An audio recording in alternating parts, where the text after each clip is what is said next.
Hello everyone, welcome to another session on dollar INR. The war in the Middle East is not looking to stop at all, and we have known what has happened to Brent crude. So the first chart is on the Brent crude oil prices. Okay, as soon as the war started, we have seen this massive jump. Okay, in one day, the prices went from 90.92 to 118, and then it came back and closed close to around 100. Okay, so crude had shot up, had gone higher because of the worries in the Middle East, war in the Middle East, and then it had cooled off a bit, but then it had cooled off quite a bit and came to some levels around 80, 82 as well.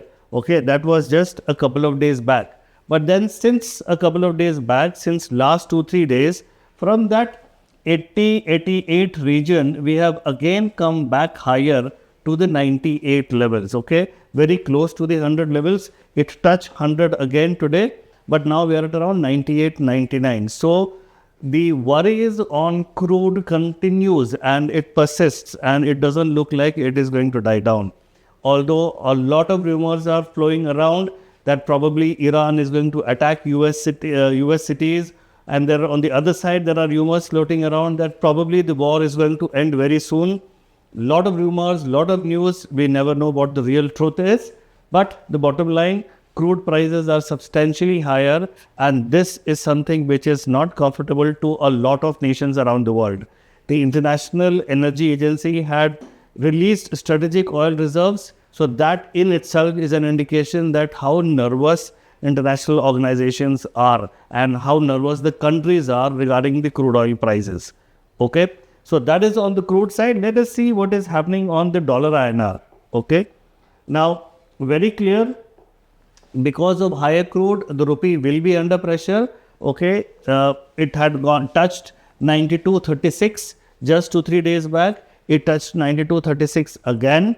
Okay, it had cooled off a bit around 92 levels, but bottom line, the pressure on rupee remains. Okay, we have seen a continuous uptrend. The uptrend is not stopping. Okay, and because of the pressure in crude due to the Middle East concerns, the pressure on rupee remains. The RBI is active.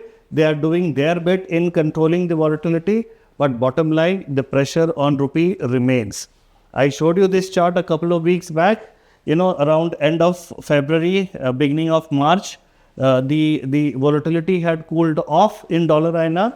When these price ranges were holding, but then the war started and it went higher.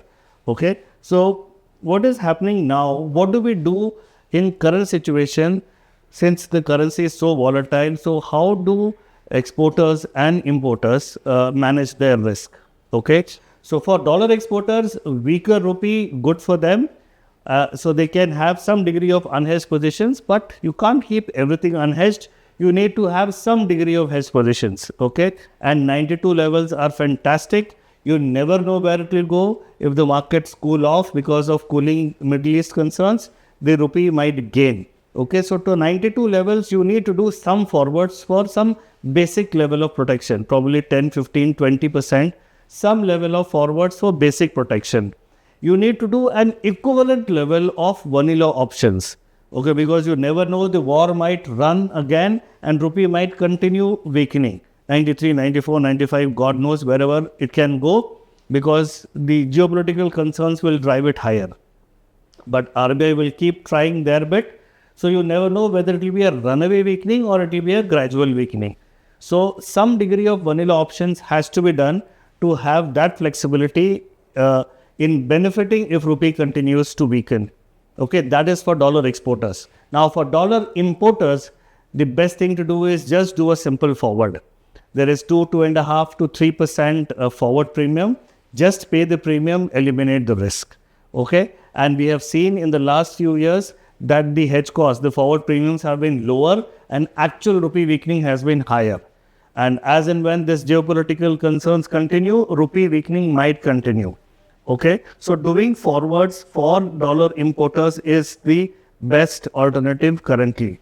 If you need to have some flexibility, that what if rupee gains, and typically when you do a forward and rupee gains, you end up losing and you cannot participate in that flexibility. So you need to do some degree of vanilla options so that you get some flexibility if rupee gains. So bottom line for dollar importers is to do a combination of majority forwards, some options, and for dollar exporters, it is probably an equal level of forwards and options and some decent unhedged positions. Okay, so that is it from my side on dollar INR. Have a great evening ahead.